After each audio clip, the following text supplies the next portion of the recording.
everybody. Welcome to another episode of Pastel Pillow Talk. Today, we have a special guest, Miss Bea Dixon of the Honey Pot. And so we will welcome her to the virtual carpet and get to know a little bit about her and her products and discuss some things. And you guys go down to the comment section, give us some feedback, ask some questions, and we will get back with you at our earliest convenience. Okay, so Miss B, what's going on? Oh man, nothing. Nothing. Just working. Yeah. How you holding up in this pandemic? Chilling, cooking. Oh, really? Living. Yeah, I'm about cooked out. I'm holding up really well. Are you actually enjoying the time in? I am. We've had a lot of work on our plate, and so we've been, I've been working a lot, and yeah. I'm actually enjoying cooking and taking care of myself. Yeah. So yeah, I'm enjoying my time. That's good. That's good. Mm-hmm. Well, what I will tell you is we did an episode here on Pastel Pillow Talk a couple weeks ago about the Target controversy surrounding the honey pot. So I was very shocked when it came up in my salon. A couple people asked me that viewed the video, and they were not familiar with your product nor the incident that took place. And my salon is predominantly African American. And so I felt like, well, we need to have her on the show. And so that some of these people that are not being exposed to not so much the circumstances that happen, but the product itself, so that they know that when they go in these places, this is us, this is something we're doing, and you guys be sure and support. So can you tell us a little bit about your products and kind of what is you in that direction? Well, my products are for the vagina. Let's call it. Let's say the word. Number JJ. Vagina, pussy, whatever you want to say. Let's just get it out. Yeah. Right? Let's just say it. And this is a pillow talk show, right? Yeah. So let's talk some pillow talk. But yeah, I mean, we specialize in making plant-based feminine care. That ranges from daily to monthly to, whether it's menstrual, whether it's washing, whether it's intimate or sexual, our goal is really to really house all of the beautiful products for the vagina at the Honey Pot Company. So that's what we do. The minute I saw the commercial during Black History Month, I'm like, man, I keep hearing about these products. I gotta go get me some. And so I did attempt back then to go get some, but it was hard to get. The girl in Target pretty much told me, she was like, we can't even keep these products. They're like flying off the shelf. So that's absolutely awesome. Awesome. Has the situation with the pandemic, what kind of effect has it had on the business overall? I think the biggest effect have just been supply chain, and not being able to have control, over the narrative of everything that we do, right? Like we actually, not the narrative, but just when it comes to, like our lead times may at one time have been 4 weeks. Now it's, now the lead time is like, in some instances have doubled, right? Or tripled. It's hard to get light truckload trucks, it's, your fulfillment centers can only have like a third to half of the staff that they would typically have. So, but the thing is that a lot of the businesses that are in there are doing well, right? Or maybe like products that people need, right? And so so it's not like their capacity has met what they can do at the human level, right? So it's like so it's just a lot of shit that just cannot be controlled, and it's and not being able to deliver to our customers, mostly online, some like, it's just, that's the toughest part. But at the same time, these are fantastic issues, and we get to have these types of problems.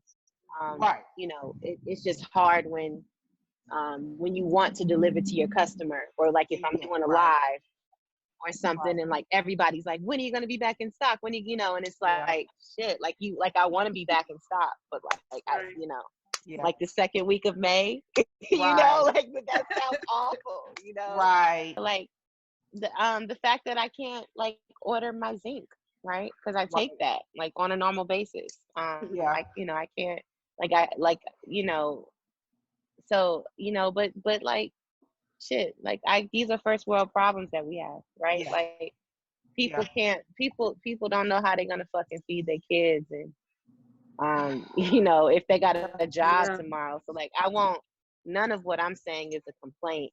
You know, these are just the things that we're seeing. I kind of had to back off of the news right now because it was getting a tad bit depressing. However, B, I did see online, were you participating with a fundraiser in reference to the COVID-19? Yeah, we were a part of the Beauty United campaign. Okay. Can you tell us a little bit about that? Beauty United, it's like basically a collaboration of a bunch of brands, you know, that BeautyCon was a part of curating. And Moj from BeautyCon, Moj is the founder of BeautyCon. And you know, basically what they're doing is to raise money for frontline workers, to give them, you know, to also raise a plethora of really beautiful products between all the brands that participated. You know, to be able to offer them products, and, you know, just all the things that they need.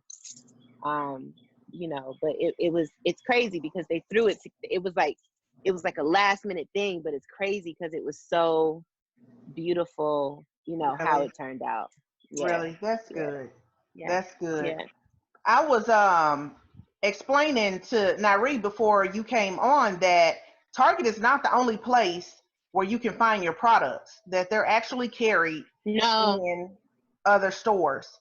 So what led you? Now, Target was the merchant that invested. Am I correct in that statement? No, they didn't. When you say invested, you mean like invested money into our company? Right. Was that not? No, Target, I mean, with this commercial and all those things, that looks like an investment. It feels like one to me. But you know, so I won't say that they didn't invest, but they didn't invest. They're not like tangible investors. If anything, they invested in being the first mass market retailer that carried us, you know. But that doesn't mean that we didn't get any.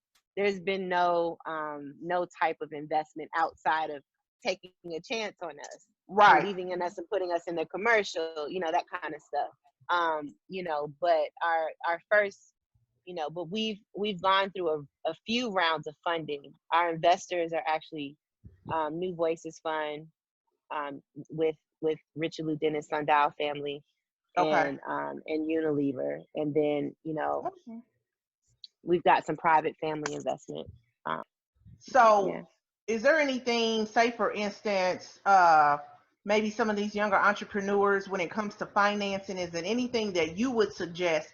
Being an entrepreneur myself, which we kind of discussed on the other episode, which I loved the commercial. It was late at night when I seen it, and when I heard you say the reason I have to be successful is so that the younger Black generation can look, the girls can look, that just touched me, because I have so many girls in my entrepreneurship program that have so many ideas. And even owning a business for all the years that I've owned it, even now, funding becomes a struggle. So my students are like, okay, Miss Adams, how do I go about getting the money to do this? And we do have a few areas that I can send them to, but is there any advice you would give those trying to get started in reference to securing funding? You know, I'm a person who believes in bootstrapping. Yeah. You know, I don't think you should ask somebody for a penny unless you've got a reason to. Yeah. And a really good reason to, because you have to understand before you start raising money, you really got to understand how much your business is worth, right? How much money you want to raise, what the market size looks like, you know, for whatever your type of business is, right? Right. And sometimes you can end up giving away too much before and actually bringing in money before you actually really need it. You know what I mean? Like, if you have an online business and, you know, but then I'll take something back, because that depends on if you're making your product yourself or if you're trying to have somebody else make it. Yeah. Yeah. You know what I mean? Yeah. If you can figure out how to make it yourself, you don't need to ask nobody for no money. Right. So did you make your product yourself? In the beginning, yes, I did. We didn't raise money, like real money, until we knew we were going into Target.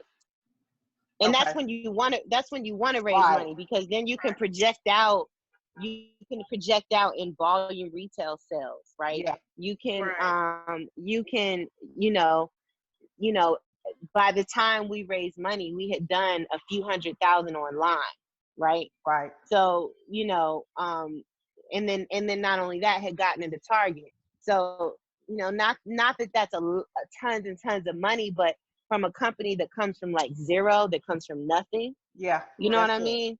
Even if that was isolated and we had only done a couple $100,000 online, in my opinion, like real shit, I would not tell somebody to raise money, because if you're making your own products and you're selling it online, you're you know, you really have control of your supply chain. Yeah. You understand what I'm saying? Yeah. And it may cost you a little more to make your product, but once you bring an investor in, you really got to know how to put that money to work, man. You know, right? Because they're looking for a return. In the days of just raising zillions of dollars on tech multiples, like those fucking days are dead, at least for a little while. You know what I mean? So it's like, I mean, I'm just telling you the truth, you know? So you really want to make sure that you understand your business model. You want to make sure that I'm in the product business. That's really all that I can give somebody advices on, because that's all that I've done that has any kind of success to it, you know?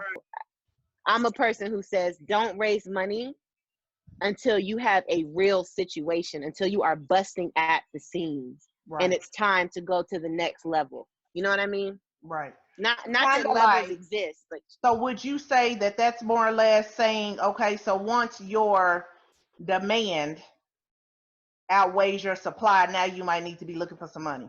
Yeah, you might need to be looking, or your demand outweighs your supply, and you need to increase your demand by so much that you can't afford to do it. But you know that if you increase it by this much, that it's going to be able to give you the, you know, X, Y, and Z return, right? Like if your shit went from like making like $1,000 a day to making like $100,000 a day, if you went from making $1,000 a day to like $15,000 in a day, it's time for you to raise some money. You understand what I'm saying? And it couldn't have just did it. You need to have had it like a cycle of that. You need to have had like a fucking quarter of that. Yeah, some consistency. Because you got to paint the picture for a run rate to be able to say to an investor, this isn't a fluke. We've been doing this for these 2 quarters, for example, right? You know, and it's like your pitch is, look, I'm making this product, I'm doing this myself, I'm doing X, Y, and Z amount of dollars per day. I've been doing that now for X, Y, and Z days. I need to increase my production so that I can just focus on running the business to take that 15,000 a day to 30,000 a day or whatever, right? That's a reason. You understand what I'm saying? A reason isn't just, you know, I'm making a couple $1,000s a day and I'm just tired of making my product. You need the stress and the anguish of busting at the fucking seams and just like, I can't live my life like this anymore. Because once your business starts to really grow, That's how shit's gonna be. Yeah. So you need that education of real life experience. Yeah. You gotta get there first, and then once you're there, then now it's time. But don't look, if you just doing a few thousand a day, that's cute, that's cool, Yeah. right? But Yeah. that's not a reason to raise no money. You're saying try to stay debt free, stay away from trying to get people to invest or do anything money wise where you probably don't, and until you know that you actually seeing a return that's worth it. Is that what you're saying? Yeah, and it's not even about the debt free thing or keep all your equity, because I'm not the person that's going to tell you to do that either, right? If you have a real reason to sell equity, like you selling your equity is going to give you a 6 or 7x within a year. It's worth selling the equity. Yeah. So many people want to just hold on to all their equity. Yeah. Like it's this precious thing, but like, you know, the real shit behind it is your equity doesn't mean shit unless you're going to sell your business. That's right. Right? Or unless you're going to IP, you know, unless you're going to take it public. Your equity means nothing. It is like nil, right? What and what would you rather have? Would you rather have 100% of equity in a pie that's the size of a normal pie, or would you rather have even 20% of equity in a pie that's like that's worth millions and hundreds of millions of dollars, 50% right? of something versus 100% of nothing. Exactly. And it's not, it may not even be 50% of something. It might be 20% of something, depending on how big you want your company to grow. Exactly.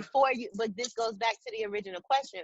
Before you ask somebody for their fucking money, you got to know what is the exit plan. Yeah. That's going to tell you what you need to do. And if you don't have a real exit plan, like you're going to exit, right? Yeah. Like, you know, then that tells you also the type of investor you need to talk to. You might just need a family and friends investor, right? But you're not going to go to a venture capitalist until you know that you know, right? Especially if you're brown.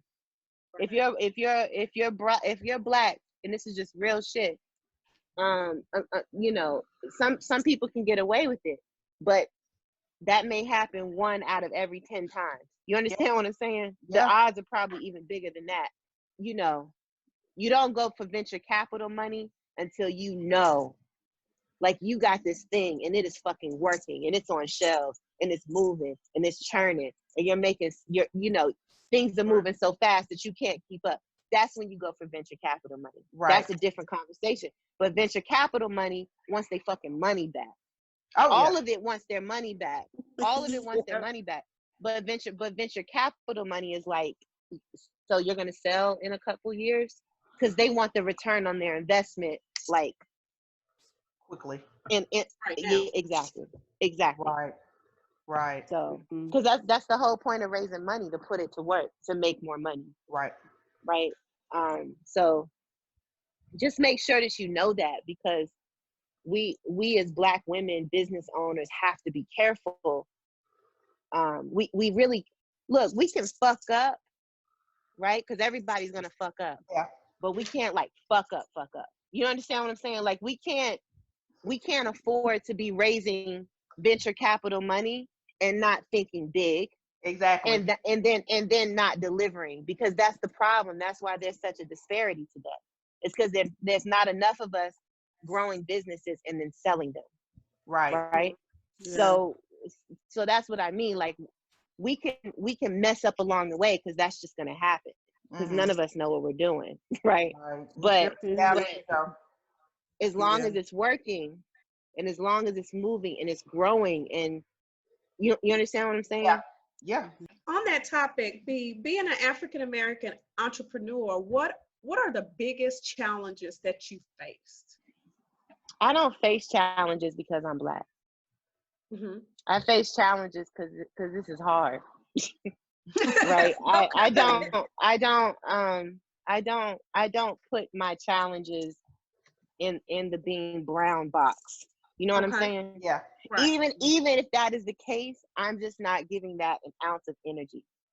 Right. Right. I feel And I even feel it.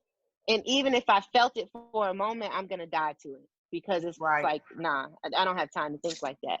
Right. Yeah. Because if I think like that, that's gonna come out in everything I do. So That's good. That's real good. Yeah. So do I you do. think that you'll ever put your product like in Walmart stores or we're in Walmart. you are? Yeah, we're in Walmart, Target, Walgreens, some CVS's. We're in Kroger nationwide. We're I believe we're going into Publix, but not all stores. Yeah, we'll be in nearly 15,000 doors probably by the end of June. We're in like between 8,000 and 9,000 now. So tell me this, B, when you were getting your product out there, were you big at like the different market and trade shows, or what was kind Oh of your yeah. path when you were getting okay. Okay. Trade shows are the best way to get in front of your customers Oh because yeah. it's because you're gonna get in front of like thousands of them in a matter of days, right?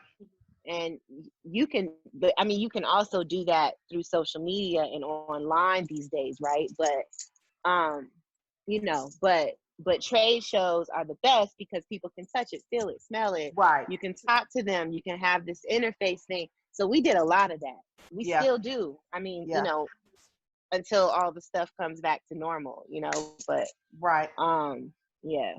Where do you think the honey pot will be when and if things get back to normal?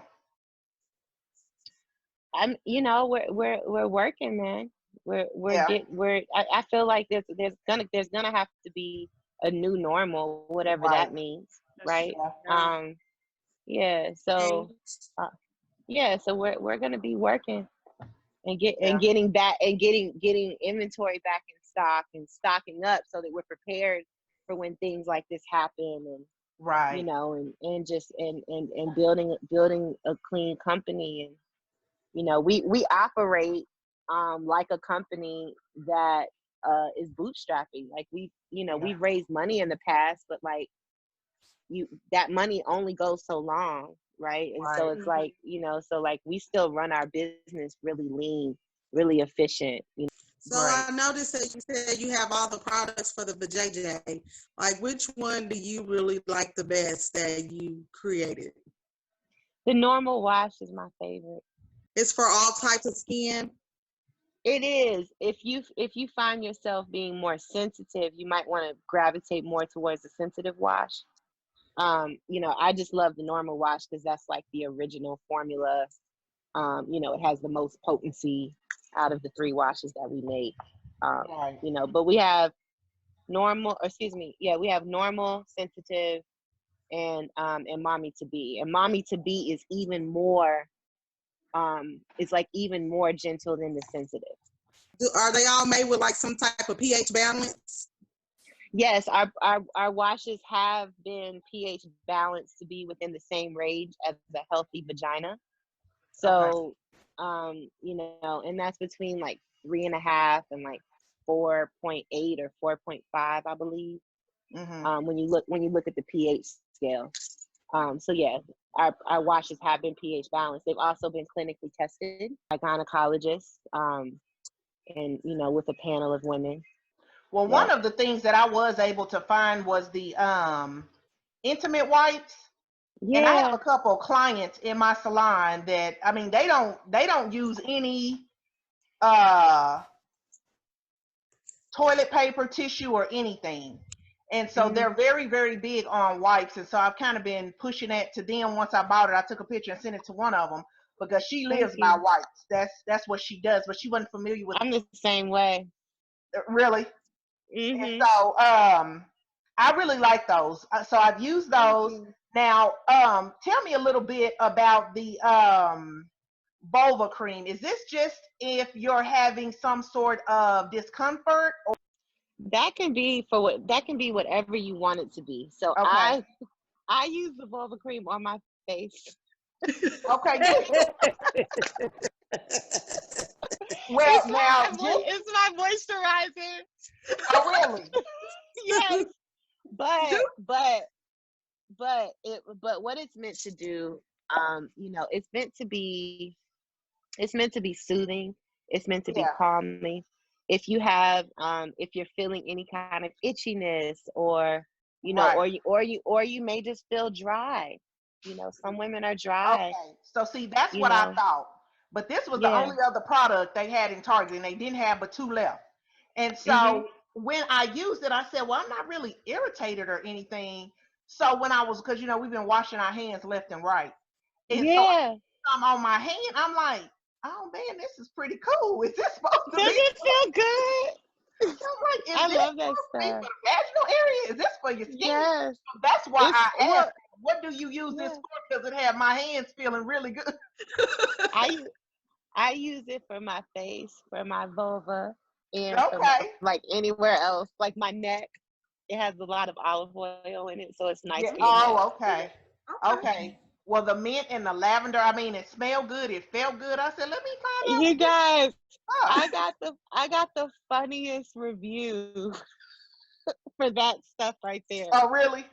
Yes, a lady told me how good it made her smell, and how she made, how it felt, and what she called it, and it was it was really good. Yeah, But it's a good it's product. gorgeous. It's a Thank good you. product. It feels really good on the skin. So thank you for that, because I'm like, I don't know if I'm supposed to be putting this on my hands, but it shows. No, you can. You can the put it trick. wherever you want. And I was able to find the calming lavender spray, and it was very soothing as well. Isn't it soothing? Yes, it is. It's refreshing. It's like, Yeah. Yeah, it keeps you smelling good. You know what I mean? Does. Like, you want to just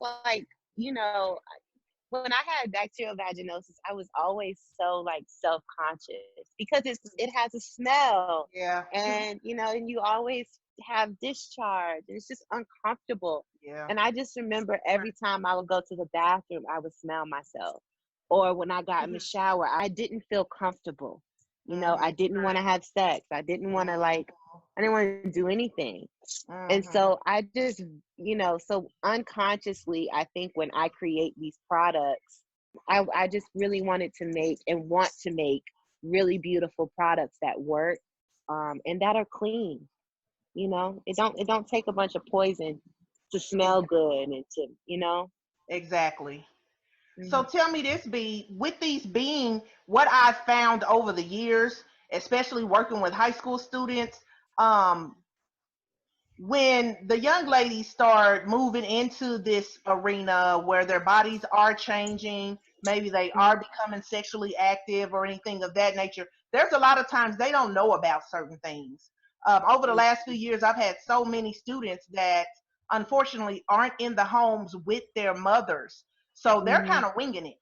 I end up getting asked certain questions that you would think they would automatically know, but then of course they don't. So do you do anything in whether it be middle schools or high schools, kind of helping, or are you passing the word along to these different communities that deal with the girls so that they can learn some of this stuff early on? I haven't started doing that, just because I'm so in the business. You know what I mean? Like that. Like, our team is really small. Yeah. And it right now it needs all of us. You know what I mean? And so so I do speaking engagements. I have spoken to some high school girls, and that was a really great experience. But but I haven't it hasn't been like a consistent thing. You know what I mean? Right. But it is something that I want to do. And our customer is heavily millennial and then Gen Z. So we are talking to them a lot, and trying to make things less taboo. You know what I mean? Yeah. But it's definitely something that it is special and important to me, because so sensitive wash used to be called for younger ladies or something like that. And the reason why I made that wash is because when I was developing the product, before I was even charging anybody for it, one of my friends, one of my old girlfriends, I saw her and she was telling me how her daughter would never want her mommy to wash her vagina. And it was because what she was using would make her itch and burn, you know? And she was like, no, mommy, you know? And so she said she used honey pot on her one day and she never complained about it again. And so I developed it. I really developed what is now the sensitive wash. I developed it for young women, you know, like, so that it's really important to me, which is another reason why it's so important to me that our products are clean and effective. And because I know that mommies are teaching their daughters how to take care of themselves. Really, because that's like the thread that goes through the, you know, that kind of goes through the soul of our company. Like unconsciously, that's really how this whole thing was built, you know, for me. And so yeah, it's definitely something I want to do more, and it means a lot to me. And I think that would be good for you to do that whenever you get a chance to, because I can remember growing up and I only tried different stuff like Summer Eve and all this other kind of stuff because I seen my mama and them with it. I had no idea what it was supposed to be doing. I just noticed when you become sexually active and you're a teenager and you really don't know, you just think freshen up, and so you start using this different stuff. And I'm very sensitive. You talk about a toe up coochie. I went through some things. No, this ain't right, you know. So I think that would be good for girls to know something about it, you know. Absolutely. And then too, you know, I hope it's not that I'm trying to preach to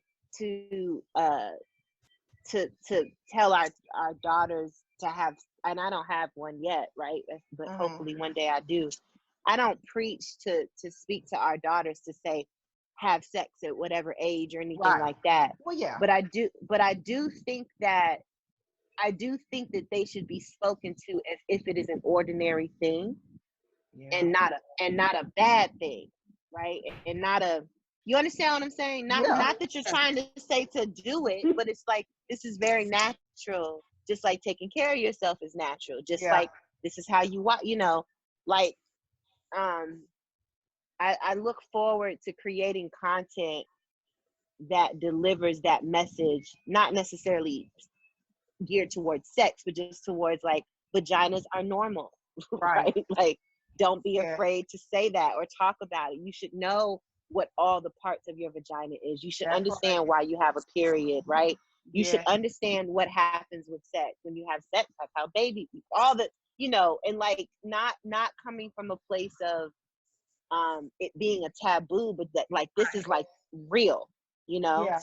And it's funny you say that, B, because my daughter just turned 6, and you know, I had kids later on, and so I always felt like, and Nari can attest to that because she's actually my cousin, and I always said there were so many of us. Like our family has so many girls, and I was like, Lord, I don't want any girls.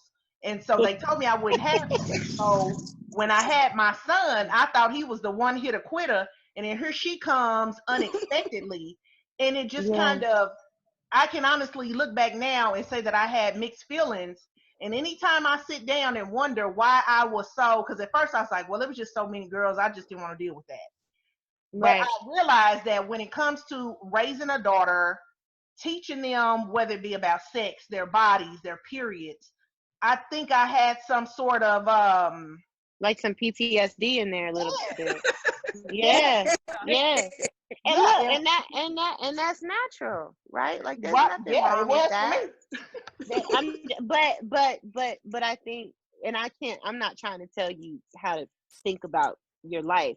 I'm just kind of projecting my thought onto it. You could fuck her up if you continue to think like that, right? So it's like, so it's like you have to be responsible and look at yourself and understand what your shit is, so that you don't project that onto her, so that she don't You understand what I'm saying? Yes. Like, there's so much responsibility in that, you Yes. know, outside of just raising them right and making sure they eat well and, you know, Yeah. whatever raising them right means. But it's like, you know, I think that as humans, we should do a better job of that. Because and then now I believe my mom and my aunts, they did a great job, but the way they did their job, I think to a certain extent, we like you said, we was fucked up. Because just like Nari say, she was having Yeah. all kind of coochie problems because you can't go to them and just No. say certain things, and you were raised for And that, it to be taboo. and that, but that's my point. If Mhm. if there is no reason to repress, Yeah. I guess what I'm trying to say is let's not teach other humans how to repress their shit, Mhm. right? Like, I had sex when I was 16. I don't know when you did, but Right. like that's some normal shit. Most kids are ready before that Girl, these please. days, Yeah, right? they But got 2 and 3 kids. I'm just saying, like, repressing them is not the answer, Right. because the world is going to show them something different. If you can Exactly. educate them and not make them feel like it's bad, but just that you should be responsible, just like you should be responsible with everything you do with your life. That's right. And not because you don't want kids, or not because mommy said don't start don't, not for that, just because being human is being responsible, because you are responsible for your shit. If That's you right. if you have sex and you have a baby, you're gonna have to get a job. You're gonna That's have to right. sort that That's out. it. It don't matter how rich mommy is, how any of that stuff goes down. You're Yeah. gonna have to figure it out. Because if I figure it out for you, I'm gonna fuck you up. That's You right. know? That's true. That's right. So yeah. So, we want to make sure that we keep supporting the Honey Pot and what your initiatives. So, is there anything that we can continuously put out there, whether it be through this platform or any of the others? I know, like I say, during my business, I'll be talking more about these products because, like I said, I was really surprised not too many people coming through there was familiar with them. So, is there anything that you would say, hey, this is what I'm doing? You guys keep the word out. I mean, you know, for me, even a good thought, morsel of good energy for me is Okay. giving everything. If you have the money and you have the means and can buy. If you Okay. can't, think something nice, right? If you got a social media, give us a holler. Put it out You know there. what I mean? Okay. But you can find us at thehoneypot.co. We're sold in a lot of retail, so you can go to our website, go to our store locator, put your zip code in, you know, and it'll tell you where we are. Okay. Yeah. Okay. Yeah. Yeah, and it's good And to know that you have your product in other stores, because Target is out of everything, and I didn't know it was in Walmart, or I didn't even look there. yeah, that's okay. That's Yeah. okay. You know Yeah, I now. think if you, like she was saying at the honeypot.co, you can go in and put your location. And won't it give you a list of retailers that actually have your Yes. product? Yeah, in your area. Exactly. Yep. Okay. And B, for you being our guest, I made you a pastel pillow. Oh, thank Some you. PPT with B. So I'll get with Linda and see where to Oh, send that. And thank you. we just love, we love having people. We love being able to get the word out. And we want to get some engagement and some empowerment going on amongst everybody and make sure that we support, especially, I mean, we support men too, but we especially want to make sure that we put our women out there that's, they on their grind and they getting things done. And we want to network and make sure that we are consistently in support of you and others doing great things like you. So Thank thank you. you so much for taking the time out of your day to Zoom And in thank you with for us. the vajayjay care. Okay. Thank you. Look, Thank you. my Thank you new guys for my new skin moisturizer. girl, you are welcome, honey. Okay. It is like Thank you skin crack. so much. But no. Thank you guys for choosing me and choosing to share your time with me. I appreciate you. And we will be seeing you soon. All right, y'all take care. Thanks. All Bye. right. Bye. Yeah.